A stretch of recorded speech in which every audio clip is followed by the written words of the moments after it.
Thank you, Emmanuel. Let's see how that game goes. Let's get back to our conversation tonight. Are you a fan of Manchester United? No. Okay, because you seemed really animated. I was admiring the way he was presenting the whole thing with enthusiasm. All right, okay. So Manchester United fans, well, let's see what happens tonight. In the meantime, we've got much to discuss on the 10-point agenda. Dr. Agnes Zani is here with us from the Committee on Oversight, the implementation of that. Let's begin this part of it straight away with a question from a viewer. This one is from Gamaliel Namale, who asks, on a scale of 1 to 10, how would you rate the implementation of the MOU?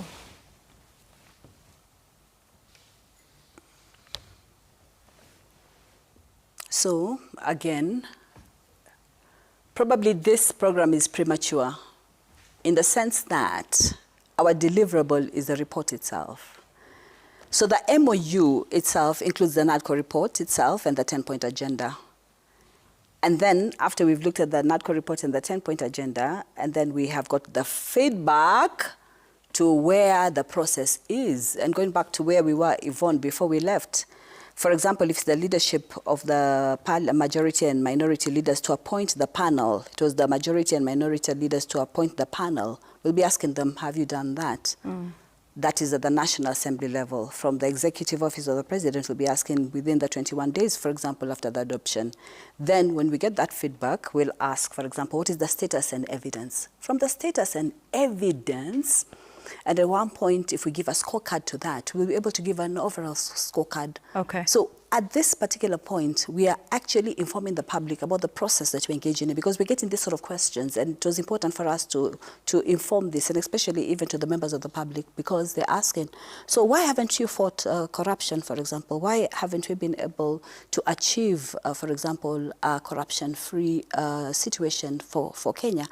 So these are preempted questions that don't have answers now until the report is ready. On a scale of 1 to 10, we'll be able then to evaluate on the MOU, on the various issues, inclusivity, the issue of the youth and employment, the issue of devolution and clawback for devolution reducing insurance. Travel expenditures. That one was part, exactly. That one is from the various ministries, and we are asking that in the memorandum guide. We're asking them, to what extent have you been able to reduce? To what extent, for example, are you now flying economy class for the 3 months that it was stipulated, for example? What are the budget cuts? What are the austerity measures? They will give us this. So at this point, I think it's very important for members of the public, and thank you for that question, that at this point, there's no data yet. Okay, so have you not received any memoranda back? We have, but you see, we have to consolidate the set of memorandum that comes. So all the memoranda that comes will be put together, and then we'll be able to find a system of assessing. There will be a pattern. Like, for example, in the public forums, we're already seeing patterns, for example, in terms of the perception of the public in terms of... what are some of those patterns? Maybe you can share. Some of those patterns are critical. For example, when it comes to issues of inclusivity, especially PWDs were very keen. They felt that, especially in terms of employment, they've been left out. When it came to the issue of employment in the employment sector, for example, they felt that certain ethnic groups, for example, had not been well represented. We had a bit about that in Migori. From people who had also presented in the NADCO report process, they said for this particular community, we seem to be excluded. When it comes to various issues, for example, of marginalization, they feel that they've been marginalized, for example, in terms of entry into educational systems. So they've been able to express this on a global platform. On the issue of debt, they were very clear. And even on the issue of the corruption, they had even suggestions and solutions. For example, they were saying in terms of corruption in the counties, if we reduce corruption in the counties, we would have a lot of development going on within those particular counties. All right. The reason, and you would understand why Kenyans want to know on a number of issues, and we will play one of the Kenyans asking about the state of progress of, for instance, compensation of victims of police brutality and of protests, is that Kenyans want to know whether there is progress.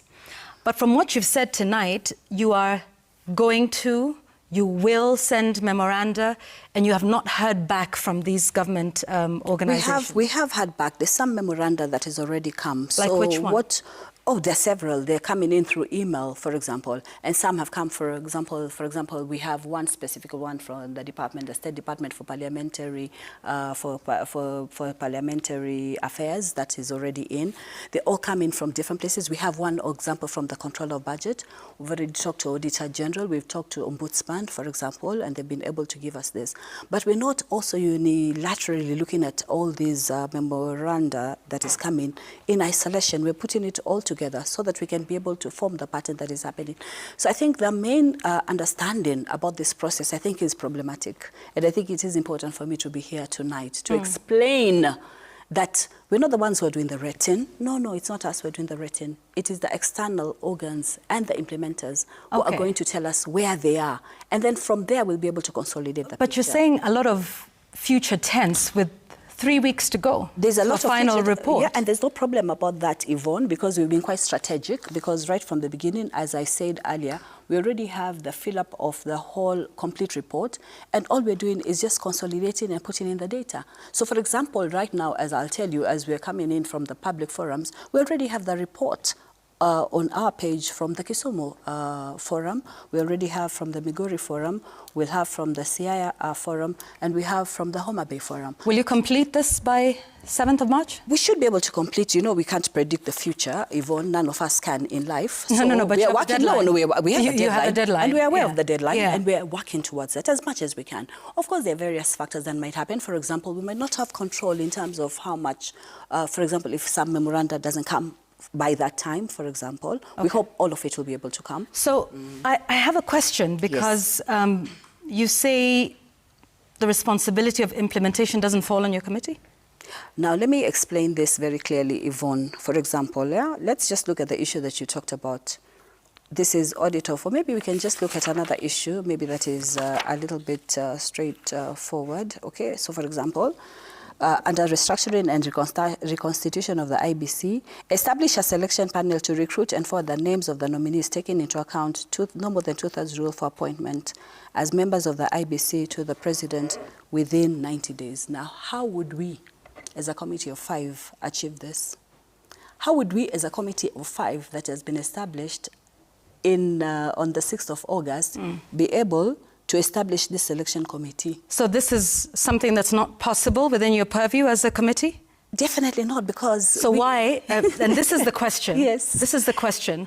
With many of the issues that we have touched on today, Yes. like now you say this is something that is beyond your purview. Yes. Why do we have your committee? Yes. If you're saying your work is not to, look at this implementation. Yes. And I will remind you, because when you take a look at the definition of the word oversight, Yes. it is, let me get it here, it would be to supervise the work of an individual or an Coordinate. entity in an official capacity. Exactly. You seem to have no mandate to oversee, no mandate to do a lot of this work. Why is your committee here in the first place? What is your role? So let me explain the role, and I hope it is very clear. Even with respect to this particular that's what one I that want you to have. do. If you give me time to do it, maybe without an interruption, it'll be very, very convenient. That way we'll be able to understand each other very well. So we have the full NADCO report. The NADCO report of 2023 stipulated various recommendations. Remember, this is 2023. And they made this many, many recommendations, one of which being establish a selection committee to recruit and forward the names of nominees, taking into account the 2/3 gender rule for appointment as members of the IBC to the president within 90 days. That's what the NADCO team is saying as a recommendation in restructuring and reconstitution of the IBC. How then, Yvonne, tell me, this is 2023 and this proposal is made after the NADCO report, tell me how the committee that we are now established on 9th August are coming to do this. And this is what I'm explaining over and over again. We are coming many years later, because if you look at the NADCO report 2023 November, probably this committee should have been established earlier. It has been established on August, and by March we need to be able to give a report. We have as an issue that was raised in the NADCO report, and all these issues here in this particular template that I'm carrying across the various issues, for example, on governance issues, Parliament to fast-track enactment. How are we fast-tracking enactment? So what we're doing is we're going back again to Parliament and asking them, Parliament, have you fast-tracked legislation to give comprehensive guide to the governor's impeachment process, for example? And then they're going to tell us whether this has been achieved. They'll give us the status and evidence of implementation. They'll give us the projection of the completion date for the same issue. They will give us an analysis of the gaps and the problems and the remarks and recommendations for the same. From that now, we will be able to have insight. Now, when you talk about overseeing a process, yes, you're using the primary responsible people to do that, the primary bearers of the responsibility to do that. Okay. And so, in a sense, then you end up implementing. So we don't say we're not implementing. We're saying at this point, primarily, we're asking the principal bearers of responsibility to tell us where they are across the various issues. After they have done that, remember, we are asking... No, I want to bring you to the point of coordination because that's important. So when we're asking them, for example, to what extent have you, for example, fast-tracked this legislation? They'll say we fast-tracked this legislation, but this legislation, for example, started off in the Senate and it has gone to the National Assembly. For example, on a specific one, like for example, the election offences amendment bill, for example, that was voted for in the Senate up to the third reading and has gone to the National Assembly. It is still at the National Assembly. So now it's for us now as secondary implementers to identify and say this piece of legislation has stayed in this particular house for a long time. We're pointing that out again to the primary implementers who again are the National Assembly and flagging it out as an issue. All right. Yes. So my question with respect to that in terms of tracking where important pieces of legislation are, you know, in both houses or either house, that's something Kenyans can do on their own. Yes, that's something. So why, allow me to finish. Yes, yes. So why do we need your committee? Because we can always take a look at the Hansard. Essentially, who oversights Parliament?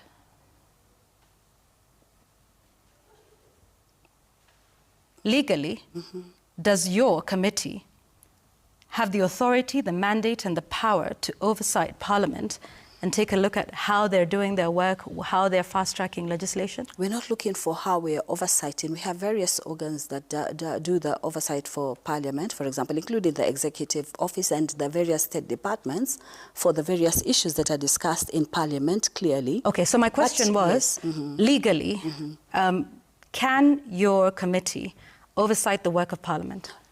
Not directly, because we have to oversight through the various, again, state departments and ask them the relevant questions. Okay, but can state departments, I'm getting somewhere with this, but can state department oversight Parliament? So if we're talking about, yes, they do. They can oversight Parliament, and they do oversight Parliament. State departments oversight Parliament? Yeah, they can, and they can actually give an insight. For example, if it's the Parliamentary Affairs Committee, they can actually give an insight about the various bills. But provide oversight? They can provide oversight by looking at some of the issues based on the separation of powers? Yes, on the separation of powers, but they're great advisors about this. For example, now, I will tell you, for the parliamentary, from the Parliamentary Affairs Department, we've been able to get a set of all the legislation and where it is. And you've asked whether the public cannot do that. Yes, the public can do that. You, as Yvonne, will look at that individually. Another person will look at that individually. Uniformly, how do we then create the case of where we are with particular legislation? It becomes very, very difficult. So this committee is to unlock, to see where is it that this legislation is. And we can do that either by going through the tracker, or, like we have done, we've asked the PS, for example, for State Department of Parliamentary Affairs to tell us where is the status for all the various bills that are there. With some of the bills that you've mentioned, you know, in there, you say you came way after the fact. Would you say then that your committee has been overtaken by events? Yvonne, I think if we don't have the basic of understanding of how this committee is working, it becomes very, very difficult to say, you know, even when we are giving the report, for example, and somebody asked about the time span and the, you know, where is the baseline, for example, for this committee. obviously, Yvonne, the baseline for this committee is from August, when we have constituted. How then would we have been oversighting before? Yeah. What basis would we have had to oversight before? And therefore, my question is about the relevance and usefulness of a committee that is constituted in August of 2025 to take a look at issues that were decided and agreed on in 2023, for instance, which had maybe a 9-month agenda. Yes.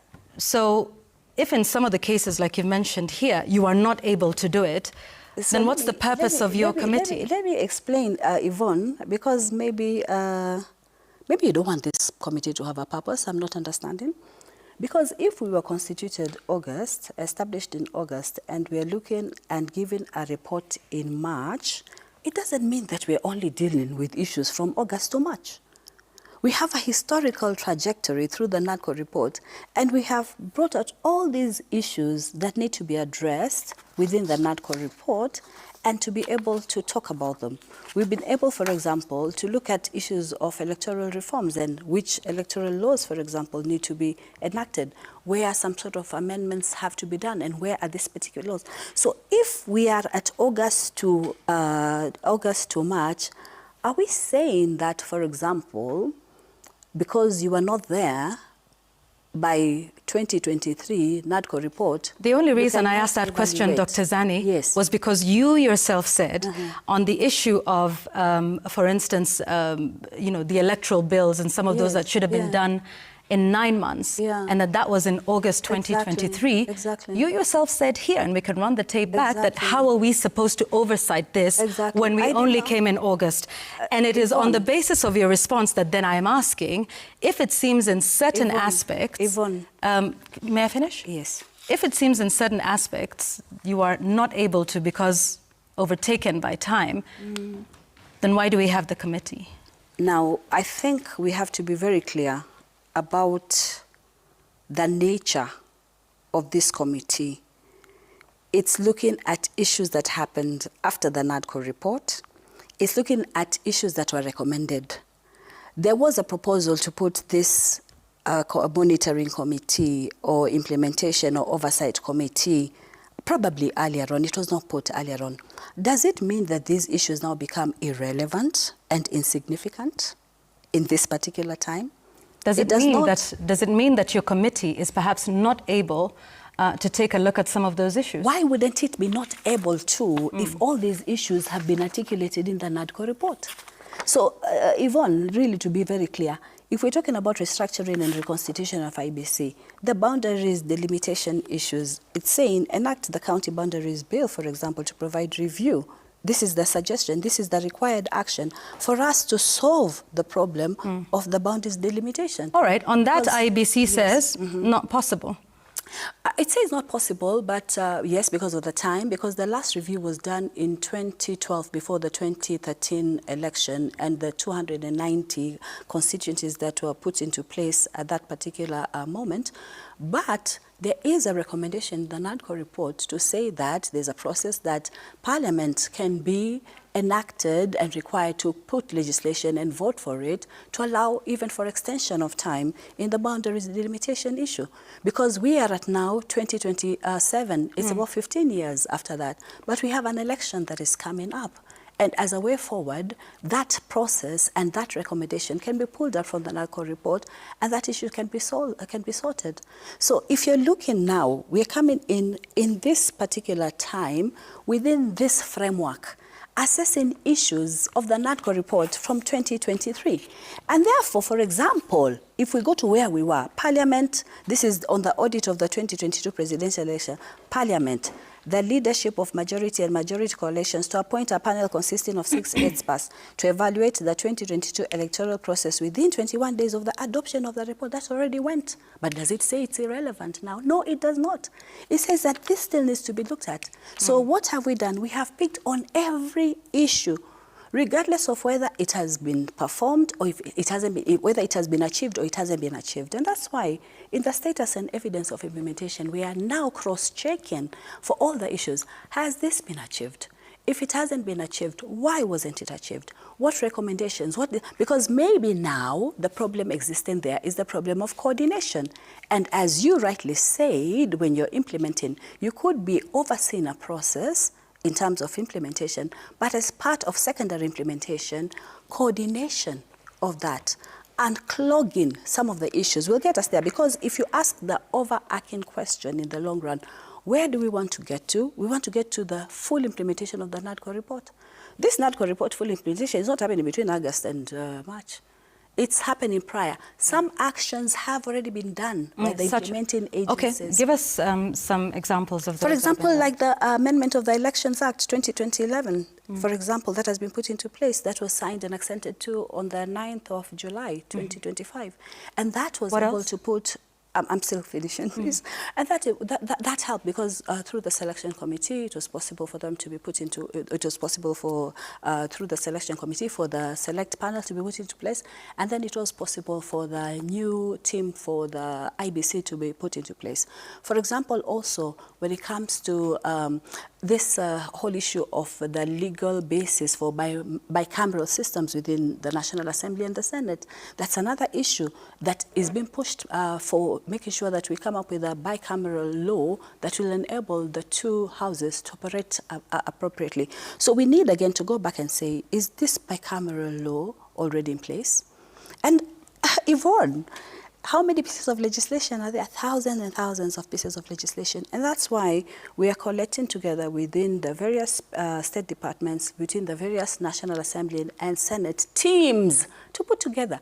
It's not an issue of asking Dr. Zani, so this particular law, where is it and how is it? It's a process of checking where these specific laws are. How have they, why have they stalled, for example? If we look at a very important law, the economic and social rights legislative framework that has been put into place, we're asking ourselves, how far has this gone? Has this been put into place fully? Has this, for example, has it been accented to? You're looking at, for example, the 9 pieces of legislation that came from NADCO directly, including, for example, the statutory amendment bill. And we're asking, where is this bill? Has it been enacted? We can know that it has been enacted. Now, there's a problem also, because what is meant to happen at the end of the day, any legislative process is meant to go through and then be applied. But already you know, for example, Katiba Institute, ELOG and others go and, for example, make a request for specific laws to be held back for some time because of maybe certain irregularities they may find. And then again, we go back and wait until the High Court has made the judgment for the same, and then we can now move on to their enactment. So it is a process, and if you go through this, I wish, for example, now, what you asked earlier, outstanding constitutional matters, national and county governments to rationalize their expenditure for the next 3 years to allow economy to recover as follows: reduce travel budget 50%.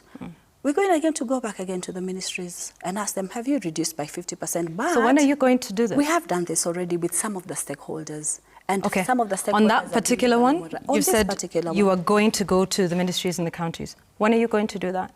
We're going to go, and we are going, because we're not finished with the stakeholders. So there are some we have gone to see. For example, we've already gone to see, we've gone to about 10 ministries so far, and for some we've asked them to bring the memoranda. It is a process. We haven't finished this process. Yeah. The sort of questions that you're asking are questions you can ask on 7th March and say, what is your coverage for this? Have you covered everybody? Now, going to, for example, reducing travel budget by 50%, SRC to review and reduce. This is SRC to review and reduce the daily subsistence allowance per diem by 30%. We're going back again to the various ministries and various public institutions. If it comes, for example, to the issue of inclusivity and no more than the 2/3, we're asking relevant commissions, for example, to give us status for organization in terms of representation. How many women do we have? How many ethnic, different groups of ethnic groups do we have there? And that sort of thing. So right across the board, for example, even this one, the national and county governments to freeze establishment of new state corporations. You can't ask me now, have they been frozen? Haven't they been frozen? I have now to go to the Executive Office of the President, to National Treasury, to all the ministers, and ask them this question. Because I might think they've been frozen, but they have not. They're the primary implementers. All right. I guess the reason we're asking is that a lot is being spoken about in the future tense. Yes. And we're not. I'd like us to put up this question, which is regarding the time frame that you've been given. I don't know if we have that, if it's by Ryan Ochieng. Let's take a look at this one. It says, kindly ask Madam Zani, is the time frame they were given enough? Yes. Or will they request for more time to deliver the report? Because it's less than a month and a lot has not been done. So I think sometimes it's a bit difficult when people have a preconceived idea, because no matter what you say, they go back to what it has not been done. It has not been done. I've told you, out of 208 stakeholders, we've already sent out memorandum guides. Some have returned these guides, some are in the process too. Within a week, we should have all the memoranda in. So if you ask, it's in the future. They haven't done or they have done. Okay, I think the question was, yes. Is the time frame you were given enough, Yes. or will you request for more time to deliver the report? So the time frame that you've been given is enough, and we will have the report to deliver by the 7th of March. Okay. Yes. Here's another one. You were supposed to be giving quarterly reports to a joint PG? Yes, that's important. Yes. We haven't seen that. Oh, maybe you haven't seen, but it has happened. The fact that Okay. you haven't seen doesn't mean it hasn't happened. So what happened in the provisions to the principals after we were established, we had to give reports every 2 months. And this was in August. The first PG was in August. After every 2 months, August, September, October, we had to give a report on the 6th of October. October, November, December, we give the report on the 6th. And then we have the last report due on 6th of February. And then that follows with 7th of March on the full report. So this report, I'm just trying to understand. Yes. I know where you're going, so I'm No. In the Let's just. My question is simple. Okay. Have you given quarterly reports to a joint parliamentary group of ODM and UDA? Yes, we have. The first one that we did give, the joint PG report is meant to be a quarterly report. So the first report that we gave was in August, and the next report that is expected now in February, because August, September, October, November, December, and then now. The next report is when? In February? The next report is meant to be just a minute. So we had the first one in August, September, October, November, December, January, February. So this February one now coincides with it being a joint report, because from August, from August and then October and then December and then the February one. So to the principals, it's a 2-monthly report. And the idea, and if you look at the memorandum of understanding and our terms of reference from the committee that was established, from the statement that was established in this committee, it was necessary for us to work, it's very necessary for us to work together with the principals so that they know at what point we are, what methodologies, for example, what issues are coming up and what we are doing. So we have been given this, which give the method of work, for example, the literature review that has gone into compiling this particular template that I have here that I'm referring to, the issue of ensuring that, for example, there's participation, the issue of ensuring that the public forums will be in place. So the report has been able to establish or give the information to the principals about the status of this committee. And the reason for that was, I think, for the principals to be able to continually follow the progress of this committee. When we hosted the ODM Secretary General, Edwin Sifuna, here on this very show last week, and throughout the week, he has consistently said that ODM has not given any funding or any support of any kind to your committee. Would you care to respond to that? We have received reports. I'm not sure what the sources for the person you're talking about is, but I will tell you that we have received a report from ODM. No. Funding. Yeah, but and the support is funded. Yeah, because that's what I've told you right from the beginning. I said we're not receiving the monies in cash. For example, even when we go out to meet the public and we go for the public forums, the parties will organize to make sure that the various public forums have been put into place. Okay. He says that has not been done. Maybe you can ask him from where his sources is. I wouldn't be able to tell. Well, he's the signatory to the party's accounts. He's not the only one, because in the signatories to the accounts, we have, for example, the finance director. We have about 5 different signatories, and any 3 can sign at any one particular time. So maybe then you can ask him specifically whether he has signed that check or somebody else has been able to sign the check. Okay. Yeah. So you say ODM and UDA have been facilitating that's what they undertook work? to do. That's what they undertook to do. And then also in the formation of the committee, we have the 5 members, and then we have each of the executive directors sitting in the committee to be able to give us the support that we need for the various teams that we have, the various work that we're doing. All right. On the very issue of funding, I believe there's a question on that, and this is from at Mtiifu Mkenya.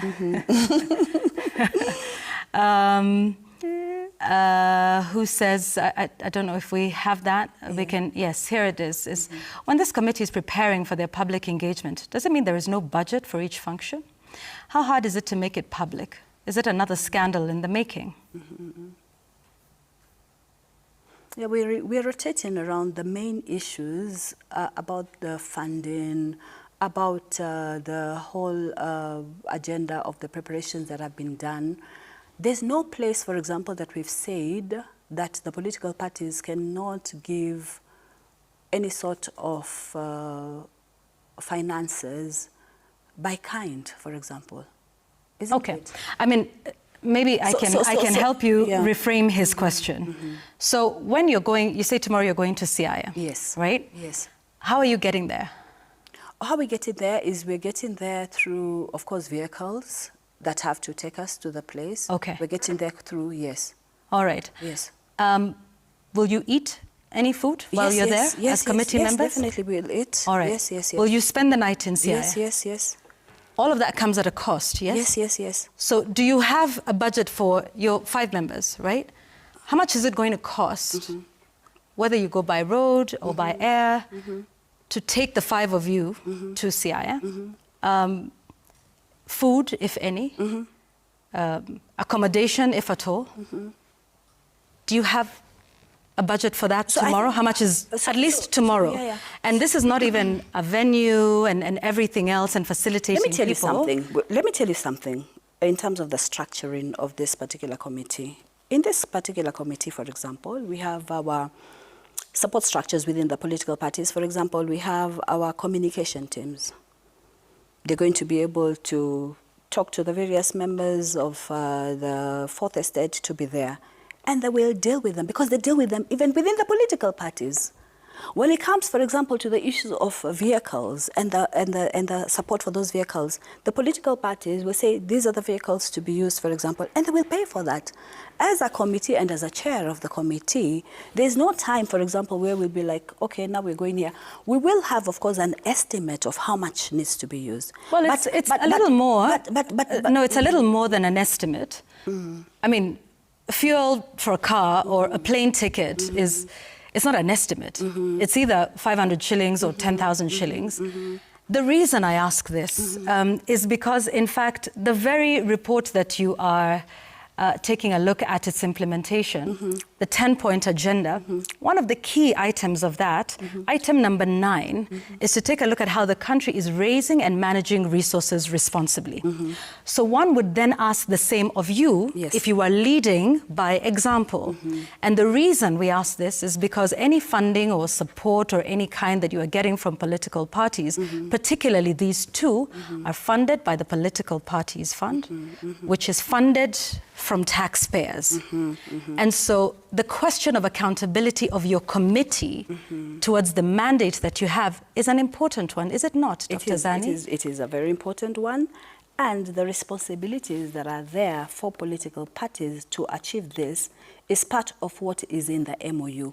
So, for example, if we're looking at the funds that come into political parties, and I see where you're going, and the reason why we did this is so that we utilize the resources that are already there within the political parties. For example, if we are having, as a committee we're going out and, for example, we need the cameras and we need the media, Philip Etale is there, Mr. Gillo is there to coordinate that for us. This becomes a party activity.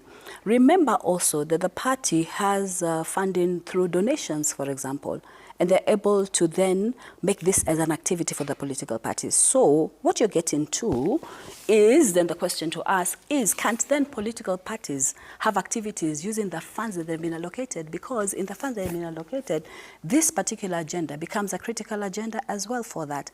It's an activity of the political parties like all the other activities that have been funded by the exchequer for the activities of those political parties. So I'm not sure where you're getting with this, but I think what to me becomes important is the role that the political parties are playing in trying to explain, understand, and answer key questions that touch on those political parties' followers. The key questions, for example, about electoral justice, about issues of governance, about key questions that are very critical in the NADCO report, and being able to actualize them. I think that is it. Because in the same vein, then you're saying somebody came and said that they have not contributed any money, and now what are you saying, that some money has been contributed? Is it an issue if it has been contributed or if it has not been contributed? Because at the end of the day, as political parties, we have anchored ourselves within political parties rather than having exchequer money come in, which is used for something else and not political parties' activities. This is an activity for political parties. And therefore, if you go in that direction, the next question we come to ask ourselves then, is the NADCO process not important? If we're able to unlock all these benefits that we're looking and moving to unlock, for example, within the war against corruption, as you have said, and that's why we've been very, very prudent and really exercising austerity in our measures and in everything that we do in terms of not wasting any public funds. Therefore, the critical issues, control, reduce expression of opulence, for example, providing a legal and institutional framework addressing conflict among public servants. Are these not important issues? Promote and enforce the dignity and respect of the office of the public servants as issues of enforcing Chapter 6 and issues of leadership. Aren't these critical processes that need to be entered into? But we live in a country, where, committees are formed, money is spent, and outcome is required, and value for money. Yes. Is that a legitimate question in your mind? It is a legitimate question in the mind, and then outcome therefore becomes very, very important. Are you suspecting there'll be no outcome in this report? You tell me. I don't know, because you seem to be very, like there might not be any outcome. Of course there will be, and that's why we have the 7th of March. We have clearly said that in the public. Okay. And Yvonne and members of the public, really, this is such a serious process. I'm looking at it in terms of the deliverables, and addressing the issues. For example, if it's issues of inclusivity, the 2/3, this is very critical, especially in the inclusivity agenda. The issue of inclusivity, even within the parliament, is a critical agenda. All these agendas that we are establishing and talking about are important, critical agenda for this. It is an agenda through the MOU, and maybe then, if such issues would have been raised, I think they would have been raised a lot earlier. I think the framework that we have used is the framework that moved away from the BBI framework, where, of course, that whole process, as much as it was going to have outcomes. And when you're talking about outcome, we have 2 levels of deliverables. You can have an outcome and do it as a report, but you can have an outcome, and this is what I'm hoping for.